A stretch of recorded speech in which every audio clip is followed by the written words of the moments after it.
भाइयों,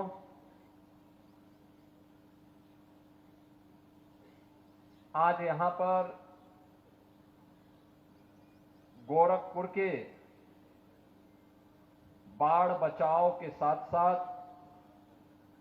यातायात की एक बड़ी समस्या के समाधान के लिए जो कार्यक्रम डबल इंजन की भारतीय जनता पार्टी की सरकार के द्वारा प्रारंभ किया गया है, उस महत्वपूर्ण कार्य का निरीक्षण करने के लिए हम लोग यहां पर उपस्थित हुए हैं। निरीक्षण कार्यक्रम में इतनी बड़े पैमाने पर आप सबकी उपस्थिति के लिए मैं आप सभी का हृदय से अभिनंदन करता हूं। यह आप सब जानते हैं कि गोरखपुर चारों ओर से जल से घिरा हुआ क्षेत्र है। पूरब की तरफ देखेंगे रामगढ़ ताल है, उत्तर की तरफ देखेंगे चिलवा ताल है,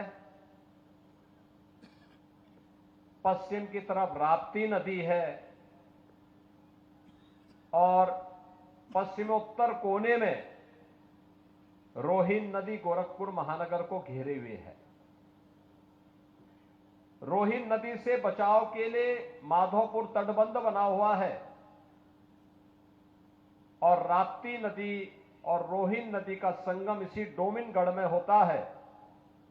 इसके बाद राप्ती नदी गोरखपुर को पश्चिम की ओर से यह नदी बहती है।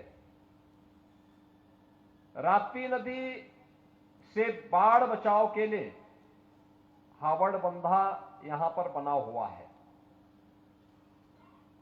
दशकों से मांग होती थी, अगर पूर्वी उत्तर प्रदेश में कहीं बाढ़ आ जाती है तो गोरखपुर महानगर एकमात्र केंद्र होता है जहां से बचाव के कार्य होते हैं। वह सड़क मार्ग से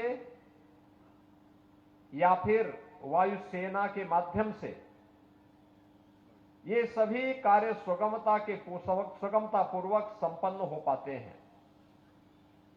लेकिन दशकों से मांग हो रही थी कि सिटी के बचाव के लिए उचित उपाय किए जाएं। याद करिए 2017-18 में इसी क्षेत्र में, इसी हावड़ तटबंध पर जब राप्ती नदी का लेवल उठ रहा था, तब बाढ़ से बचाव के लिए अत्यंत संवेदनशील स्थिति बन गई थी। काफी मशक्कत के बाद उस तटबंध को बचाया जा सका था और आज बाढ़ बचाव के साथ साथ गोरखपुर के अंदर यातायात की बेहतरीन व्यवस्था के लिए जिन्हें बाहर निकलना है वे बाहर हावड़ बंधा से डोमिनगढ़ में पहले रेलवे लाइन पर कोई भी व्यवस्था नहीं थी। इस पार से हावड़ बंधा से माधोपुर तटबंध की ओर नहीं जा सकता था व्यक्ति। अब एक व्यवस्था बनाई जा रही है कि ट्रांसपोर्ट नगर से लेकर के डोमिनगढ़ तक ये 4 लेन की सड़क होगी।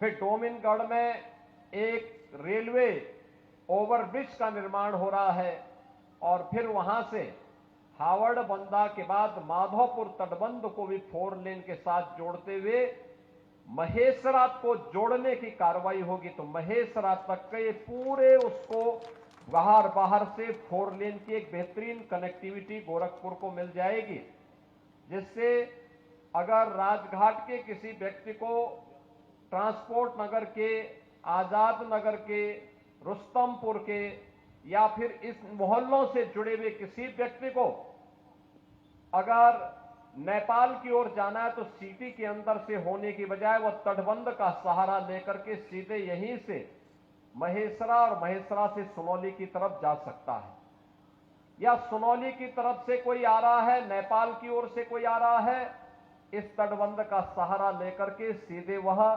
अपने यहां आ सकता है। शेष सिटी को यातायात से बचाया जा सकता है। यह यात्रियों के साथ साथ माल भाड़ा पे भी लागू होता है।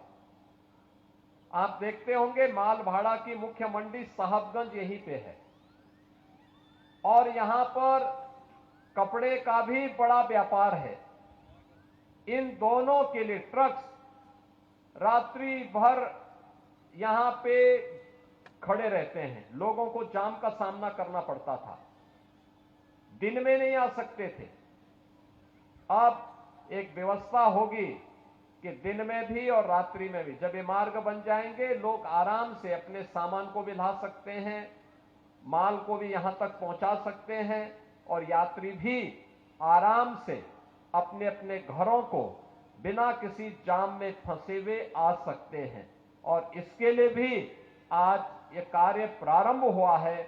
इसको पीडब्ल्यूडी इसका निर्माण कार्य कर रही है, ब्रिज कॉर्पोरेशन रेलवे ओवरब्रिज का निर्माण कर रही है और सिंचाई विभाग भी साथ में सहयोग कर रहा है कि अगर कहीं पे कोई रेगुलेटर है तो बरसात के पहले पहले उस रेगुलेटर को ठीक कर ले, जिससे सिटी के अंदर कहीं भी जल जमाव की समस्या का समाधान न हो पाए, उसका समाधान हो जाए और कोई भी जल जमाव की समस्या सिटी के अंदर न होने पाए। इसके लिए जो ये 3 बड़े कार्य यहां पर दिए जा रहे हैं, इनमें गोरखपुर राजघाट पुल से लेकर के डोमिनगढ़ तक ये लगभग 4 किलोमीटर से अधिक का 4 लेन बनेगा। 195 करोड़ रुपए की लागत से यह मार्ग बन रहा है। ऐसे ही डोमिनगढ़ से माधोपुर तटबंध होते हुए और ये महेसरा तक जाएगा।